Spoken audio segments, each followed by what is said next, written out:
asombrado cómo el Espíritu Santo ha cambiado vidas, ha levantado enfermos, cojos, aún muertos. El Espíritu Santo ha trabajado en la iglesia desde el principio. Desde el día de Pentecostés, cuando el Espíritu descendió, el Espíritu Santo empezó a trabajar en la iglesia de Cristo. Y gloria a Dios, porque aún en este día el Espíritu Santo trabaja en la iglesia y se mueve de maneras que nosotros a veces no las entendemos. A veces las podemos ver y podemos ver cómo el Señor está levantando siervos, está levantando congregaciones, está levantando comunidades, está levantando familias, está levantando individuos para que lleven y prediquen el Evangelio. El pastor Rick Warner dice que una de las cosas que un pastor debe de tener siempre en mente y debe de ver es cuando dice se está levantando una ola. Si usted ha visto a estos hombres, a los mujeres, los surfers o los que surfean las olas, ellos están viendo el océano y están mirando cuando empieza a formarse la ola. ¿Qué hacen ellos? Salen a medio mar a encontrar la ola para poderla montar y poder ride esa ola, ¿no? Poder disfrutar esa ola. Y mis hermanos, eso es lo que vemos en el libro de Hechos. Cómo el Espíritu Santo está levantando una ola que es el Evangelio. Y cómo los apóstoles han sido usados para que ese Evangelio tome esa ola y llegue hasta el fin del mundo, a todas las partes del mundo. Y mis hermanos, ahora vamos a estar hablando en cuanto a los primeros cristianos. ¿Qué características tenían estos hombres? ¿Dónde fue donde el Señor llamó a Pablo por primera vez para que su ministerio fuera iniciado? Para que Pablo sintiera esa necesidad y viera la necesidad en el ministerio, para que él dijera, voy a las misiones. Porque a eso fue lo que Dios le llamó. Y encontramos a Pedro, si se acuerdan dónde lo dejamos, en el capítulo 11. Se acuerda que había ido a visitar a un hombre llamado Cornelio, que era un soldado romano, un centurión. Y dice que vino un ángel y habló con Cornelio y le dijo, Cornelio, tus oraciones, tus ruegos han sido escuchadas. Dios ha escuchado tus oraciones. Ahora ve y manda a llamar a un hombre que se llama Simón, el cual te va a decir lo que tienes que hacer. Este hombre manda a sus soldados, va a llamar a Simón. Simón está en la azotea, esperando a comer, a que se prepare el almuerzo, cuando de repente tiene un éxtasis, ¿verdad? Y dice que baja, él ve que baja del cielo una manta llena de cuadrúpedos, de bestias, y del cielo sale una voz que le dice, Pedro, mata, come. Y Pedro le dice, Señor, no, porque ninguna cosa inmunda he comido jamás. Y Dios le dice, lo que Dios limpió, no llames tú como un Pedro. Al final del día vimos que aunque el Espíritu le había dicho, Pedro, ve sin hacer ninguna pregunta, él va, llega a la casa de Cornelio y ahí recibe a Cristo Cornelio, su familia, sus vecinos, sus amigos, y todos, dice la palabra de Dios, que fueron llenos del Espíritu Santo. Todos fueron bautizados en el Espíritu Santo. Y esto es importante, mis hermanos, porque este es el primer grupo gentil, 100% gentil, que acepta el Evangelio. Había muchos gentiles que ya habían aceptado el Evangelio, pero se habían judaizado. Eran los prosélitos que les conocían. Entonces, a través de convertirse al judaísmo, ellos participaban en ciertas tradiciones judaicas aunque no podían ser 100% judíos. Había cosas que aún no se les permitía a ellos, porque no eran judíos de nacimiento. Pero estos eran gentiles 100%, no se habían convertido al judaísmo. Y encontramos ahora a Pedro, regresa a Jerusalén. Y Pedro va gozoso. Los otros 6 que habían ido con él, quizás van hablando, wow, no puedo creer que estos gentiles aceptaron a Cristo. No puedo creer que aceptaron la palabra. Y sobre todo, que el Espíritu vino sobre ellos también. Increíble. Y los encontramos en el versículo 1. Y quiero que vaya conmigo a Hechos 11, versículo 1. Y dice la palabra de Dios: oyeron los apóstoles y los hermanos que estaban en Judea, que también los gentiles habían recibido la palabra de Dios. Y cuando Pedro subió a Jerusalén, disputaban con él los que eran de la circuncisión, diciendo: ¿por qué has entrado en la casa de hombres incircuncisos y has comido con ellos? Y sabe, hermano, que no sé ni qué decir, me impacta tanto. Estos apóstoles han sido llamados por Cristo ¿a qué? A predicar el evangelio a toda criatura. Pero hasta este momento ellos entendían ese mandato a toda criatura judía. A nadie fuera del judaísmo, nadie fuera que no fuera judío.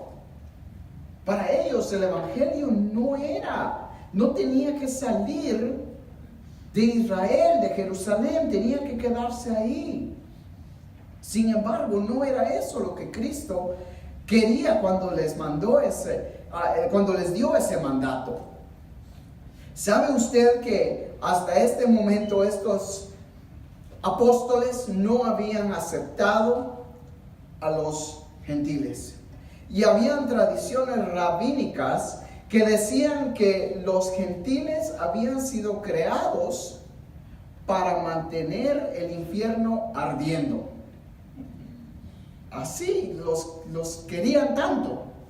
Decían que los gentiles eran prácticamente la leña que mantenía el infierno ardiendo.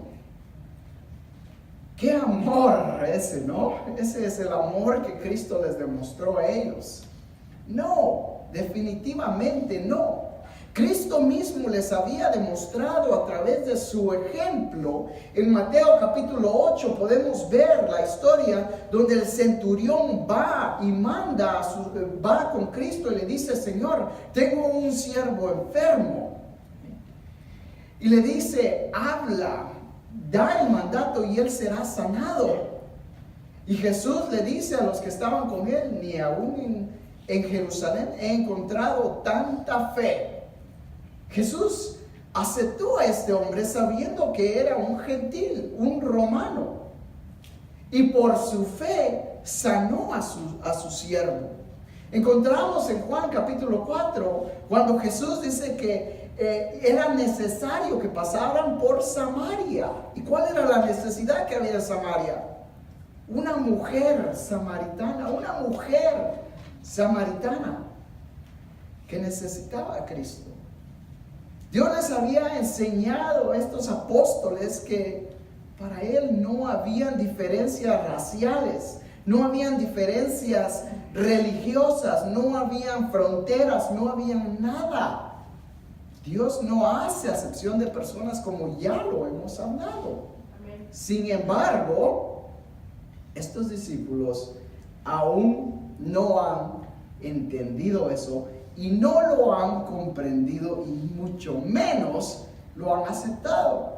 Y cuando Pedro llega, le preguntan: ¿por qué comiste con incircuncisos, Pedro? Tienes que limpiarte, ¿no? Estás sucio de haber comido con ellos. Y mis hermanos, a veces nosotros tomamos esa misma mentalidad, ¿verdad? decimos y creemos que ya no podemos asociarnos con nuestra familia, con nuestros amigos, porque simplemente no son de Cristo. Mi hermano, escúcheme bien y por favor no me malinterprete. No voy a decir, el pastor dijo que podemos ir a las pachangas con nuestros amigos. No. Usted debe de usar su vida para alcanzar a esas personas, para que a través de sus testimonios ellos lo vean, los cambios que Cristo ha hecho en usted. De lo contrario, ¿cómo podemos demostrar ese amor con que Cristo nos ha amado? Si no hace mucho tiempo nosotros andábamos con ellos en sus parrandas y en sus locuras, ¿verdad? Y ahora, ¿qué dicen ellos? Ay, ahora eres cristiano, ahora no te puedes ni juntar con nosotros. No es eso, no podemos participar de sus pecados, de sus desenfrenos, pero no podemos sacarlos y poner una línea alrededor de nosotros, ¿verdad? Donde de aquí no pasen, porque somos cristianos. Al contrario, debemos de hacerlos bienvenidos, hacerlos querer, que se sientan queridos, amados, de la misma manera que Cristo nos amó. Amén. Muy bien, eso era lo que estaba pasando aquí. Estos líderes de la iglesia habían formado esa línea religiosa. Y Pedro les dice en el versículo 4, entonces comenzó Pedro a contarles por orden lo sucedido. Y le dice, yo estaba en una azotea y vino el mensaje y les cuenta todo lo que le pasó. Cómo una manta bajó y cómo del cielo vino una voz que le dijo, Pedro, lo que Dios limpió, no llames tú común. Y podemos bajar hasta el versículo 15, porque ya sabemos, es simplemente un relato de lo que pasó en el capítulo 10. Y dice, y cuando comencé a hablar, cayó el Espíritu Santo sobre ellos, también como sobre nosotros al principio. ¿Sabe que el bautismo en el Espíritu sucede una sola vez en el creyente? El momento que el creyente acepta a Cristo, es bautizado en el Espíritu Santo. Es bautizado y se vuelve parte del cuerpo de Cristo. Pero eso solo sucede una sola vez, porque no podemos nacer a cada 8 días, ¿verdad? Ahora, como creyentes nosotros también debemos de entender que es necesario que seamos continuamente llenos del Espíritu Santo. Hay muchos cristianos que malentendemos ese concepto y creemos que tenemos que estar recibiendo y aceptando a Cristo cada 8 días. No es así. Una vez aceptamos, somos bautizados en el Espíritu Santo y el Espíritu Santo viene y mora en nosotros. Pero tenemos que estar continuamente, ser llenos del Espíritu Santo, que es muy diferente. Con la ayuda de Dios vamos a estar estudiando más adelante la obra del Espíritu Santo en el creyente. El Espíritu Santo tiene mucha actividad en nuestra vida. Nos regenera, nos da poder, ¿okay? Nos bautiza, nos convence de pecado. Hay varias cosas que el Espíritu hace en nuestra vida, pero el bautismo del Espíritu Santo ocurre solo una vez en el creyente. Y aquí fue cuando estos gentiles, este grupo, fue bautizado en el Espíritu Santo. Y eso es algo hermoso, mi hermano, déjeme decirle. Porque en ese momento fue cuando el Evangelio nació fuera del judaísmo, fuera de cualquier persona que no era judía. Fue ahí cuando el Evangelio empezó a salir hasta que nos alcanzó a nosotros.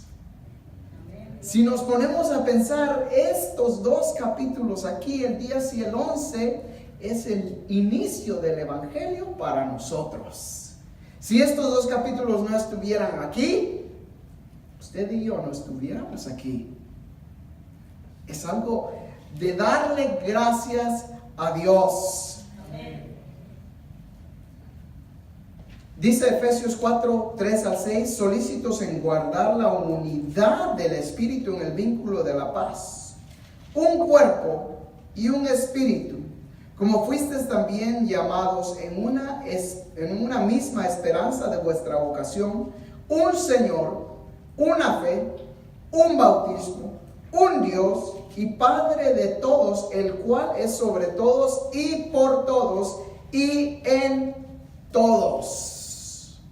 Aquí, este evento fue el que unió el cuerpo de Cristo. Y más adelante vamos a ver cómo Pablo dice, ya no hay judíos, ya no hay gentiles, ya no hay hombres, ya no hay mujeres, todos somos uno en Cristo. Ya no hay más diferencias. Y mis hermanos, eso es lo que nosotros hemos querido aprender, y eso es nuestra visión para esta iglesia, es alcanzar la comunidad hispana de Yucca Valley para Cristo, cambiando el precepto a través de nuestro testimonio. Mire, nuestra visión es ser una iglesia fundada en la palabra, que vela en oración, unida en un solo espíritu y como un solo cuerpo, viviendo en amor, en armonía y en sencillez, compartiendo unos con otros y con nuestra comunidad para alcanzar los necesitados.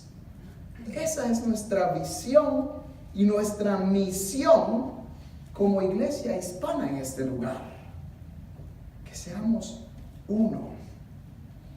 Así es de que Dios ha demostrado a Pedro y ahora al resto de los apóstoles que Dios quiere alcanzar también a los gentiles. Versículo 17. Y dice, todavía Pedro hablando, si Dios pues les concedió también el mismo don que a nosotros que hemos creído en el Señor Jesucristo, ¿quién era yo que pudiese estorbar a Dios? Entonces, oídas estas palabras, callaron y glorificaron a Dios, diciendo, de manera que también los gentiles ha dado Dios arrepentimiento para vida. Gloria a Dios, porque ellos también aceptaron y se dieron cuenta y dijeron, estamos mal. Así es de que también Dios quiere a los gentiles, ¿verdad? ¡Wow! Increíble. Así que no los hizo para que el infierno estuviera encendido. No, al contrario, Dios quiere salvar a todos del infierno. Versículo 19. Ahora pasamos a la iglesia en Antioquía. Y quiero darle unos datos en cuanto a la ciudad de Antioquía. En primer lugar, estaba al norte de Jerusalén, más o menos a 250 a 300 millas de Jerusalén. Es lo que ahora se conoce como el sur centro de Turquía. Estaba entre Turquía y Siria, arriba. Entonces, si usted conoce el mapa de Israel, Jerusalén, está Siria aquí arriba, está Turquía y luego más arriba está Rusia, ¿verdad? Ok, fue fundada aproximadamente en el año 300 antes de Cristo por Seleucus I Nicator, al que después le llamaron Antíoco. Fue uno de los 4 generales que tomó el reino dividido de Alexander el Grande. Era la tercera ciudad más grande en el Imperio Romano. Estaba Roma, Alejandría y Antioquía. Puesto que era la tercera ciudad más grande, habían gobernadores, habían muchos comercios, era una ciudad que estaba creciendo mucho. Había aproximadamente 750,000 personas, se calcula, en esta época.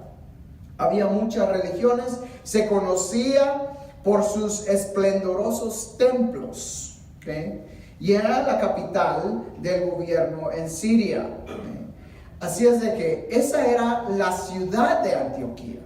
Ahora, a esa ciudad fue donde los discípulos, después que empezó la persecución, después de que Esteban fue apedreado, dice la palabra de Dios que todos huyeron, ¿verdad? Y aquí estamos en el versículo 19. Entonces dice, ahora bien, los que habían sido esparcidos a causa de la persecución que hubo con motivo de Esteban, pasaron hasta Fenicia, Chipre y Antioquía, no hablando a nadie la palabra, sino solo a los judíos.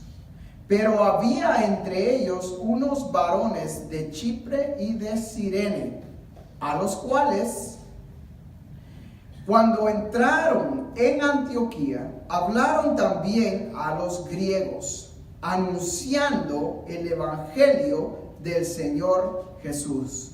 Y la mano del Señor estaba con ellos, y gran número creyó y se convirtió al Señor. ¿Sabe que es lindo cuando nos damos cuenta cómo Dios usa personas en la obra? Personas que se preocupan porque el evangelio siga siendo proclamado. ¿Sabe que no todos tenemos el don del evangelismo? Y si usted ha compartido, ha conocido una persona que tiene el don del evangelismo, se ha dado cuenta cómo estas personas siempre están compartiendo. No les importa dónde estén, a qué hora estén, siempre están compartiendo, hablando del Señor, invitando a gente, trayendo gente, siempre buscando oportunidades. Lo triste es que de estas personas hay muy pocas en la iglesia. Pero mis hermanos, por esos pocos que se preocupan por compartir, es que Dios multiplica en la iglesia. Por esos pocos que Dios usa, los 2 o 3, es que la iglesia crece. Y aquí podemos ver cómo dice que habían unos de Chipre y de Cirene. No nos dice cuántos eran, pero yo creo que deben de haber sido unos pocos. Pero por esos pocos, dice el 21, y la mano del Señor estaba con ellos, y gran número creyó y se convirtió al Señor. Mire, yo me gocé el domingo pasado. Me gocé y le decía, Señor, gracias. Gracias por tus siervos que invitan, que traen, que trabajan. Porque Dios ve ese esfuerzo. Y Dios va a seguir añadiendo cada día al que ha de ser salvo. ¿Será usted uno de esos pocos? Gloria a Dios. Gloria a Dios. Pero si usted dice, yo no soy uno de esos pocos que tiene el don del evangelismo, de todos modos tiene que compartir, porque es el mandato de Jesucristo de ir a todo el mundo y predicar el evangelio a toda criatura. Gloria a Dios por esos pocos, esos fieles que siempre están trayendo, invitando, hablando. Si usted es uno de ellos, siga adelante. Dice el versículo 22, llegó la noticia de estas cosas a oídos de la iglesia que estaban en Jerusalén, y enviaron a Bernabé que fuese hasta Antioquía. ¿Quién era Bernabé? ¿Nos acordamos? Capítulo 4 lo encontramos, dice que su nombre era José, pero los discípulos le habían puesto por sobrenombre Bernabé. ¿Por qué? Porque dice que era un hombre que exhortaba a la gente, animaba a la gente. Era un hombre de espíritu, del Espíritu Santo, piadoso, un hombre de fe, siempre animando a la gente, siempre animando a todos. Hermano, ¿tienes necesidad? No te preocupes, yo acabo de vender mi terreno. Toma, que Dios te bendiga. Necesitamos más Bernabés en estos días, ¿verdad? A propósito, si usted es uno de esos, hable conmigo. Hay personas en el ministerio que, aunque no tenemos el don del evangelio, puede ser que usted tiene el don de exhortar, de animar, de siempre estar animándolo a uno. Y yo le doy gracias a Dios por esos hombres que también son pocos, pero así es el Espíritu Santo, así es el cuerpo de Dios. Dice que hay muchos miembros y cada miembro tiene su propia función. Y si usted tiene el don de la exhortación, úselo, exhorte a sus hermanos. Dígales seguidamente: hermano, anímate, estoy orando por ti. Gloria a Dios por esos pocos, porque mis hermanos, si no fuera por hombres de exhortación, yo no estaría aquí este día. Porque Dios usó a hombres que en el momento apropiado llegaron a animarme, a exhortarme. Hermano, no te des por vencido. Hermano, sigue adelante. Hermano, sigue luchando. A veces todos necesitamos una exhortación, una palabra de aliento. Solo Dios conoce nuestra necesidad. Si usted es uno de esos, no deje de hacerlo. Siga exhortando. Así es de que mandan a Bernabé hasta Antioquía. Versículo 23 dice: cuando llegó y vio la gracia de Dios, se regocijó y exhortó a todos a que con propósito de corazón permaneciesen fieles al Señor. Ahora acordémonos que ya los tiempos estaban cambiando para ellos.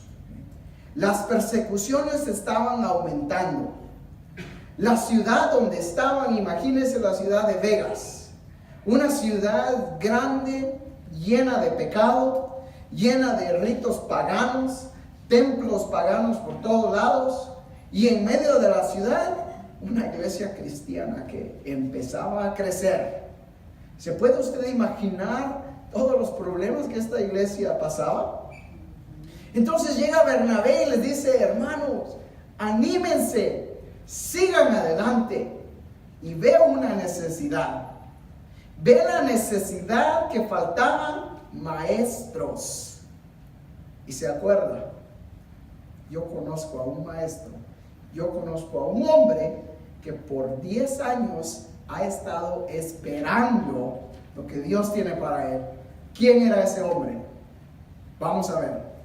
Dice el versículo 24: porque era varón bueno y lleno del Espíritu Santo y de fe, y una gran multitud fue agregada al Señor.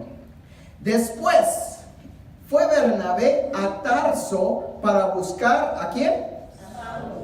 A Saulo, y hallándole, le trajo a Antioquía.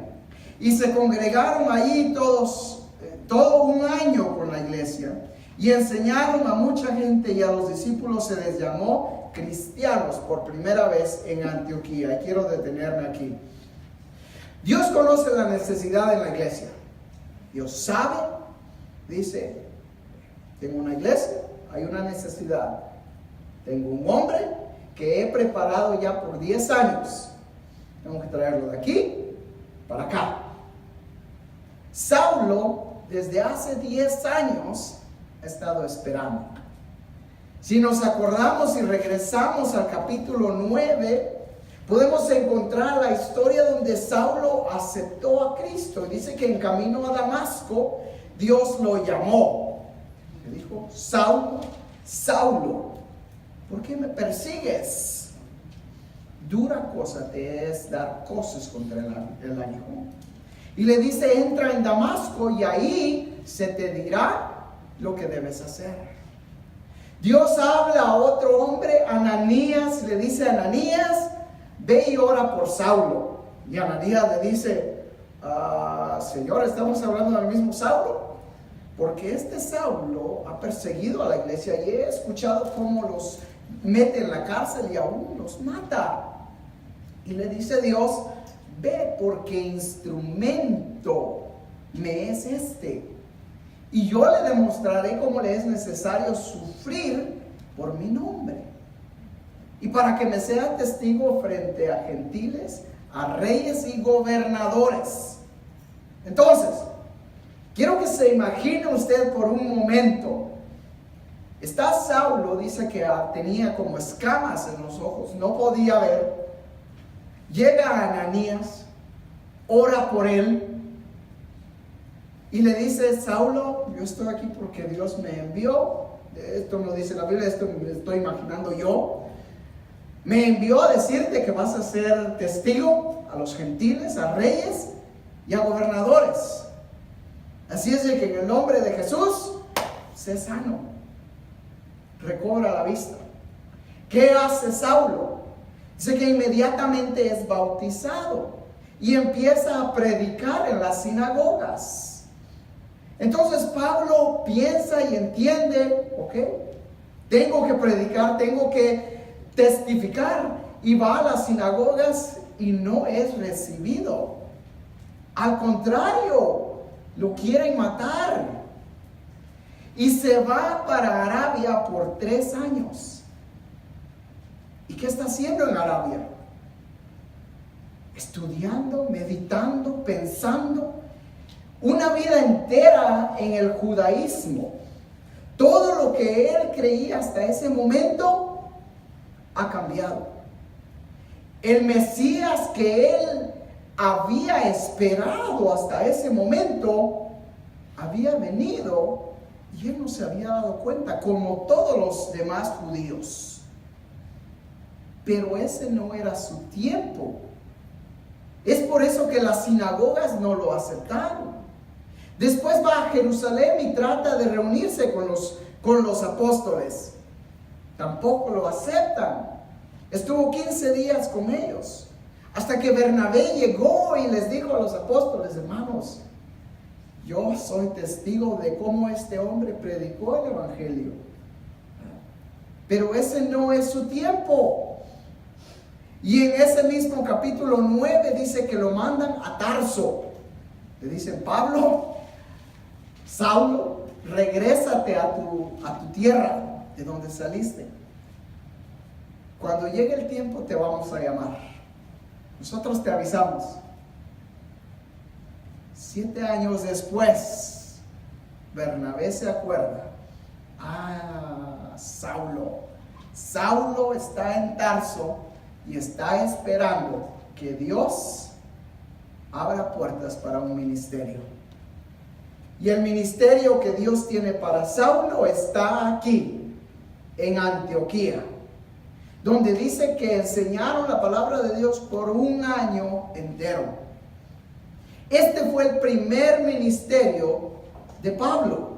Aquí fue donde él pudo poder poner en práctica toda esta doctrina que él había aprendido. Pero mis hermanos, debemos de aprender que fue en el tiempo de Dios, no en el tiempo de Pablo. Cuando él trató de hacerlo, no pudo. Dios no abrió puertas. Y a veces, mis hermanos, como siervos tenemos que entender eso. Hay algunos de nosotros que quizás queremos trabajar, queremos enseñar, queremos estar envueltos en el ministerio. Hermano, si usted es uno de ellos, prepárese, empiece a prepararse, porque Dios sabe y conoce la necesidad. Jesucristo mismo dice en Mateo 9, 36 al 38, dice, entonces dijo a sus discípulos, a la verdad, la mies es mucha, mas los obreros son pocos. Rogad pues al Señor de la mies que envíe obreros a su mies. Y al ver las multitudes tuvo compasión de ellas, porque estaban desamparadas y dispersas como ovejas que no tienen pastor. Mis hermanos, yo he estado orando al Señor porque Él traiga siervos, que levante siervos, que le teman, que le sirvan, que le amen. Porque cuando usted ama a Cristo, usted espera. Usted espera hasta el tiempo que Dios tiene. Y mientras está esperando, se está preparando. Créame que si usted habla con algún pastor, son raros los pastores que le van a decir, yo sabía que yo iba a ser pastor. Al contrario, la mayoría le va a decir, yo nunca quise ser pastor. Empezando por este inútil servidor. Yo nunca quise ser pastor. Mi esposa puede ser testigo. Mi madre siempre me decía, tú vas a ser pastor, tú vas a ser pastor, tú vas a ser pastor. Y yo le decía, madre, por favor no me digas eso. Al contrario, yo le huía. Pero llega el punto donde Dios toca nuestro corazón y entendemos, hasta que Dios me dijo, Eliseo, ¿por qué las cosas contra el aguijón? ¿Por qué andas pataleando, tratando de escaparte? No te vas a escapar. Hasta que entendemos. Entonces fue donde dije, ok, Señor, ¿qué quieres que haga?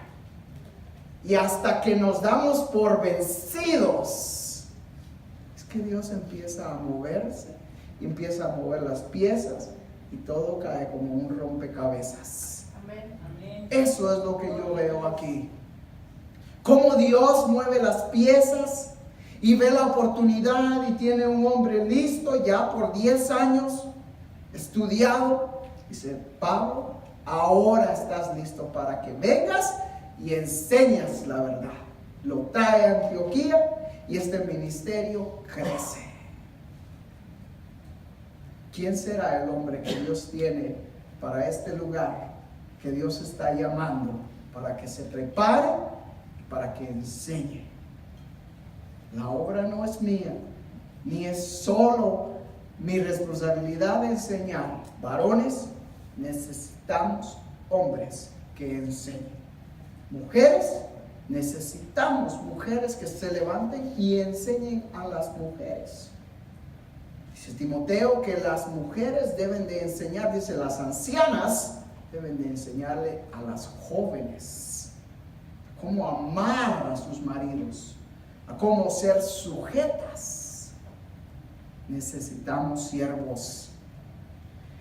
Dice el versículo 26, ya me volví a pasar, ya ven, les digo que me emociono y se me pasa el tiempo. Por primera vez se les llamó a este grupo cristianos. Ahora la palabra cristianos viene del griego cristianus.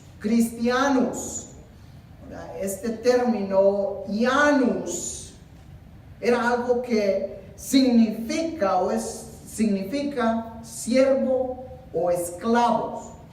Siervo o esclavo. Entonces, cristianus quiere decir siervo o esclavo de Cristo. ¿Sí? Si alguien era un siervo o un esclavo de Herodes, entonces le hubieran llamado Herodianus. Eso era lo que quería decir. Ahora mi pregunta es, mi hermano, ¿de verdad vivimos como esclavos, como siervos de Cristo? Algunos dicen sí, algunos dicen no. Solo usted conoce su vida. Ser siervo, ser esclavo de Cristo quiere decir que estamos dispuestos a obedecer su llamado, a obedecer todo lo que Él nos diga. Y si en este día Dios le está llamando a que se prepare para el servicio en la obra, Acuérdese. Si usted se llama un cristiano, quiere decir que es siervo, esclavo de Cristo. Obedezca el llamado. Muy bien, vamos a pasar rápidamente. En aquellos días unos profetas descendieron a Jerusalén, a Antioquía, y levantándose uno de ellos, llamado Ágabo, daba a entender por el Espíritu que vendría una gran hambre en toda la tierra habitada, la cual sucedió en el tiempo de Claudio. Entonces los discípulos, cada uno conforme a lo que tenía, determinaron enviar socorro a los hermanos que habitaban en Judea, lo cual en efecto hicieron, enviándolo a los ancianos por manos de Bernabé y de Saulo. Este hombre Ágabo lo vamos a encontrar más adelante. Era un profeta que estaba en estos tiempos, y su profecía en cuanto al hambre que vino fue cumplida. Se cumplió en el año de Claudio dice que, si no estoy equivocado, fue aproximadamente en el año 46, si no estoy equivocado. Vino una gran hambre y se cumplió esta profecía. Así es de que este hombre no era uno de los muchos falsos profetas que había en ese tiempo. Era un hombre que Dios usaba para profetizar eventos que iban a venir en estos tiempos. Muy bien, ya se me están durmiendo. Así es de que vamos a quedarnos hasta aquí. Lea el capítulo 12, por favor. Vamos a ver otro milagro del Espíritu. Vamos a ver cómo el Espíritu liberta a Pedro de la cárcel. Y vamos a ver cómo la fe de Pedro y de los hermanos flaqueó en esta ocasión. Lea el capítulo 12. Amén. Amén. Oremos. Señor, gracias te damos, Padre, porque tú continúas obrando, continúas, Señor, trabajando en tu iglesia. Y te agradezco, Padre, porque tú eres bueno, Señor, y en tu gracia es que estamos aquí en este día.